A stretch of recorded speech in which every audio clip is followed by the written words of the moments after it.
శ్రీ రేణుక ఎల్లమ్మ తల్లి జ్యోతిష్యాలయం. ముఖం చూసి జ్యోతిష్యం చెప్పబడును. మీ పేరు బలము, మీ భవిష్యత్తులో జరగబోయేది చెప్పబడును.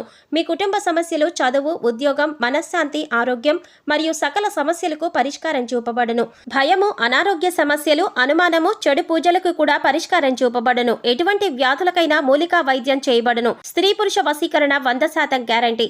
మంచి హస్తవాసి ఉన్న గురూజీ. ఒకసారి కాల్ చేస్తే మీకే తెలుస్తుంది. గురూజీ లక్ష్మణ్ రాజ్. Cell number 8639883141. ఓం శ్రీమాత్రే నమః. ఛానల్లోకి స్వాగతమండి. ఈ వీడియోలో మనం గ్రహస్థితిని అనుసరించి వృశ్చిక రాశివారు ఎటువంటి ఫలితాలను పొందబోతున్నారో తెలుసుకుందాం. ఈ రాశి వారికి ఈ నెల 23, 24, 25 తేదీలలో జరగబోయేది ఏంటి? ఈ రాశివారి ఇంట్లో ఎటువంటి శక్తి దాగి ఉంది? ఆ శక్తి ఏ విధంగా బయటికి రాబోతుంది? ఈ శక్తి బయటికి రావటం వల్ల వీరి జీవితం ఎటువంటి మలుపు తిరుగుతుంది? అలాగే ఈ సమయంలో మీరు చేసుకోవలసిన దేవతారాధన, అలాగే పాటించవలసిన పరిహారాల గురించి పూర్తి వివరాలు ఈ వీడియోలో తెలుసుకుందాం. కానీ అంతకంటే ముందుగా మీరు కనుక మన ఛానల్ని ఇప్పటివరకు సబ్స్క్రైబ్ చేసుకోకపోతే సబ్స్క్రైబ్ చేసుకొని పక్కనే ఉన్న బెల్ ఐకాన్ నొక్కి ఆల్ సెలెక్ట్ చేసుకుంటే మేమిలాంటి వీడియోస్ అప్లోడ్ చేయగానే ముందుగా మీకు నోటిఫికేషన్ వస్తుంది. అలాగే వీడియోని ఎక్కడా కూడా స్కిప్ చేయకుండా చివరి వరకు చూస్తేనే మేమేం చెబుతున్నామో మీకు పూర్తిగా అర్థమవుతుంది. ఇక వివరాల్లోకి వెళ్ళిపోతే, జ్యోతిష్య శాస్త్రం ప్రకారం వృశ్చిక రాశి రాశిచక్రంలో 8వ రాశి. విశాఖ నక్షత్రం 4వ పాదం, అనురాధ నక్షత్రం 1, 2, 3, 4 పాదాల వారు, జ్యేష్ఠ నక్షత్రం 1, 2, 3, 4 పాదాల వారు వృశ్చిక రాశి వారికి చెందినవారై ఉంటారు. ఈ రాశికి అధిపతి కుజుడు. ఈ రాశివారు సహజంగా మంచి వ్యక్తిత్వాన్ని కలిగి ఉంటారు. ఇతరులకు సహాయం చేయటంలో ముందుంటారు. ఇక ఏదైనా పనిని సాధించాలి అంటే అది పూర్తయ్యేంత వరకు నిద్రపోని మనస్తత్వాన్ని కలిగి ఉంటారు. అది ఎంతటి కష్టమైన పనైనా సరే విజయవంతంగా సాధించేంత వరకు పోరాడతారు. ఈ రాశివారు కార్యదీక్షత, కార్యదక్షతను కూడా కలిగి ఉంటారు. మంచి చెడు ఆలోచించాక మాత్రమే వీరు ఏ పనైనా మొదలు పెడతారు. ఇక ఈ రాశివారి జాతకం ప్రకారం చూసుకున్నట్లయితే వీరి జీవితంలో ఒడిదుడుకులు, అలాగే సమస్యలు కూడా అధికంగా ఉంటాయి. కుటుంబ బాధ్యతలను కూడా ఎక్కువగా అనుభవించవలసి ఉంటుంది. వీరి జాతకరీత్యా ఆర్థిక పరిస్థితుల కారణంగా అప్పులు కూడా చేయవలసిన పరిస్థితులు ఎదురవుతాయి. అయితే ముఖ్యంగా కొంతమంది శత్రువుల మూలంగా కూడా మీరు జీవితంలో అనేకసార్లు నిందలు, ఆరోపణలు భరించాల్సి వస్తుంది. మీరు చేయని తప్పులకు కూడా నేరారోపణ ఎదుర్కోవలసి ఉంటుంది. అయితే ఈ రాశి వారి యొక్క జీవిత గమనాన్ని బట్టి వారి యొక్క స్వభావాన్ని కూడా మనం అంచనా వేయవచ్చు. పరిస్థితులకి తగ్గట్లుగా చురుకుగా వ్యవహరించే స్వభావం ఈ రాశి వారికి ఉంటుంది. వారికి లాభదాయకంగా ఉంటాయి. అలాగే ఈ రాశివారు వారి జీవితంలో ఎదగాలని ఎంత ప్రయత్నం చేసినా కానీ వీరిని అనగదొక్కటానికి ఒక వ్యక్తి ఎప్పుడూ కూడా వీరి పక్కనే ఉంటారు. అంటే ఎంత ఎదగాలని ప్రయత్నం చేసినా కానీ వీరిని నిరుత్సాహపరిచే వ్యక్తి ఎప్పుడూ కూడా వీరి వెంట ఉంటారు. అటువంటి వ్యక్తుల మూలంగా కొన్ని సందర్భాల్లో అవకాశాలను అందిపుచ్చుకోలేకపోతారు. ఒకవేళ ఎంతో కష్టపడి అవకాశాలను అందిపుచ్చుకున్నా కూడా వాటి వల్ల వీరికి ఎటువంటి ఉపయోగం అనేది కూడా ఉండదు. అయితే ఈ రాశివారు జీవితంలో ఎటువంటి పరిస్థితులు వచ్చినా కానీ పట్టుదలతో ముందుకు సాగినట్లయితే కనుక ఖచ్చితంగా మీ జీవితంలో అనేక రకాల శుభ ఫలితాలను అందుకుంటారు. ఇక ఈ సమయంలో మీలో దాగి ఉన్న ఒక శక్తి అనేది బయటికి పోతుంది. చాలా కాలంగా మీకు తెలియకుండా దాగి ఉన్న ప్రతికూల శక్తి. ఈ సమయంలో ఇది బయటికి రావటం వల్ల మీరు ఎంతో కాలంగా ఇబ్బంది పడుతున్న అనారోగ్య సమస్యలు కానీ, ప్రతికూల ఫలితాలు కానీ అన్నీ దూరమవుతాయి. ముఖ్యంగా ఆర్థిక పరిస్థితులు మిమ్మల్ని ఎంతో కాలంగా ఇబ్బంది పెట్టిన సందర్భాలు కూడా ఉన్నాయి. క్రమక్రమంగా ఆర్థికంగా దిగజారిపోయిన పరిస్థితులను చూశారు. ఆర్థికంగా ఎదగటానికి ఎంత కృషి చేసినా కూడా ఎటువంటి ఫలితం కనబడట్లేదు. దానికి కారణం మీ ఇంట్లో దాగి ఉన్న ప్రతికూల శక్తి. ఈ ప్రతికూల శక్తి మీ ఇంట్లో దాగి ఉండటం కారణంగా చాలా కాలంగా మీరు ఎన్నో రకాల ఇబ్బందులు ఎదుర్కొంటున్నారు. ఎన్నో రకాల నిందలు పడవలసి వచ్చింది. అవమానాలు, ఆరోపణలు ఎదుర్కొన్నారు. కుటుంబ సభ్యుల మధ్య సఖ్యత కూడా లేదు. అలాగే ఆర్థికంగా కూడా దిగజారిపోతున్నారు. ఈ విధంగా ఎన్నో రకాల సమస్యలు ఎదుర్కొన్నారు. దీనికి గల కారణం మీ ఇంట్లో ఉన్న ప్రతికూల శక్తి.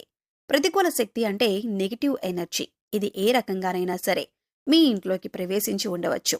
అంటే నరదృష్టి ఉన్నా కూడా ప్రతికూల శక్తి మీ ఇంట్లోకి ప్రవేశిస్తుంది. లేదా మీరు బయటకు వెళ్లి ఇంట్లోకి వచ్చినప్పుడు మీతో కూడా ప్రవేశించి ఉండవచ్చు. అయితే ఇటువంటి యొక్క నెగిటివ్ ఎనర్జీ మీ ఇంట్లో ఉండటం కారణంగా మీరు అనేక రకాలుగా సమస్యలు ఎదుర్కొంటున్నారు. అయితే ముఖ్యంగా ఇన్ని సమస్యలకి కారణం తెలుసుకుంటేనే మీ సమస్యలకి పరిష్కారం దొరుకుతుంది. దీనికి ఒకే ఒక్క కారణం మీ ఇంట్లో ఉన్న నెగిటివ్ ఎనర్జీ. అయితే ఈ సమయంలో మీ ఇంట్లో ఉన్న నకారాత్మక శక్తి ఏదైతే ఉందో అది బయటికి రాబోతుంది. ఇక ఎప్పుడైతే ఈ నకారాత్మక శక్తి బయటకొస్తుందో అప్పట్నుంచి మీకున్న దురదృష్టమంతా తొలగిపోతుంది. మీరు ఎదుర్కొంటున్న సమస్యలన్నింటి నుంచి బయటపడతారు. అయితే ఈ సమయంలో మీరు చేయవలసిన దేవతారాధన, పాటించవలసిన పరిహారాల గురించి తెలుసుకుందాం. ఎప్పుడైతే మీ ఇంట్లో నుంచి నకారాత్మక శక్తి బయటపడుతుందో అప్పట్నుంచి మీరు ఈ సమయంలో ఉదయం, సాయంత్రం కూడా ఇంట్లో ధూపం వేయండి.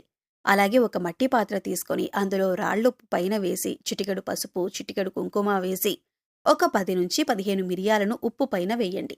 ఇలా వేసిన మట్టి పాత్రను 2 చేతుల్లో పట్టుకుని అన్ని గదులు తిరగండి. అలాగే తిరిగినప్పుడు ఇంట్లో ఉన్న నకారాత్మక శక్తి బయటికి వెళ్లిపోవాలి అని సంకల్పించుకోండి. తర్వాత మట్టి పాత్రను తీసుకువచ్చి హాల్లో ఎక్కడైనా మూల పెట్టేయండి. మర్నాడు ఉదయం లేచి ఆ ఉప్పును ఏదైనా పారే నీటిలో పడేయండి. లేదా ఏదైనా చెట్టు మొదట్లో కానీ లేదా బయట వాష్ ఏరియాలో వేసేసి నీళ్లు వదిలేయండి. తర్వాత కాళ్ళు చేతులు కడుక్కొని ఇంట్లోకి రండి. తర్వాత చక్కగా స్నానం చేసి దేవుడి దగ్గర దీపారాధన చేసి ఇంట్లో ధూపం వేయండి.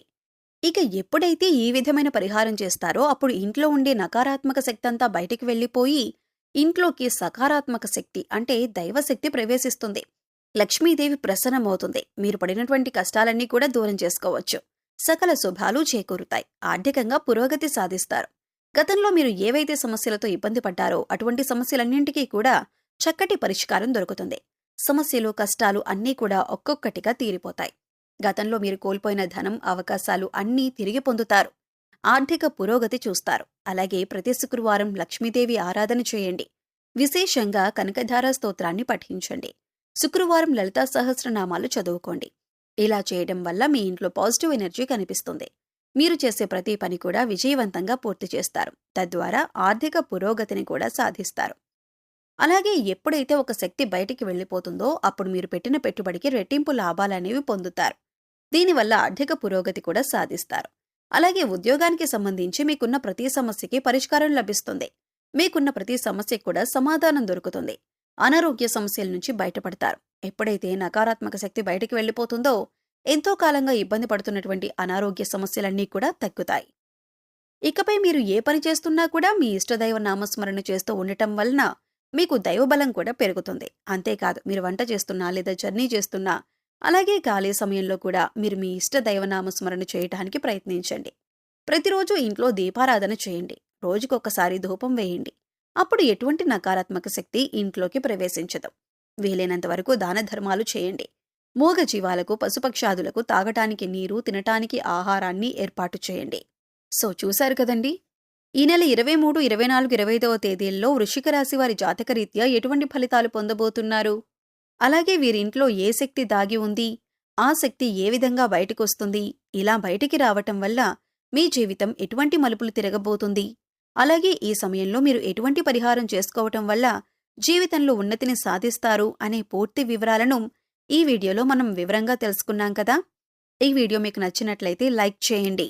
మీ ఫ్రెండ్స్ అండ్ ఫ్యామిలీ మెంబర్స్లో ఎవరైనా వృశ్చిక రాశి వారు ఉన్నట్లయితే వారితో ఈ వీడియోను షేర్ చేసుకోవటం మర్చిపోకండి. అలాగే ఇప్పటి వరకు మన ఛానల్ని సబ్స్క్రైబ్ చేసుకోకపోతే సబ్స్క్రైబ్ చేసుకొని పక్కనే ఉన్న బెల్ ఐకాన్ నొక్కి ఆల్ సెలెక్ట్ చేసుకుంటే మేము ఇలాంటి వీడియోస్ అప్లోడ్ చేయగానే ముందుగా మీకు నోటిఫికేషన్ వస్తుంది. మరో చక్కటి వీడియోతో మళ్ళీ కలుద్దామండి. ఓం శ్రీ మాత్రే నమః.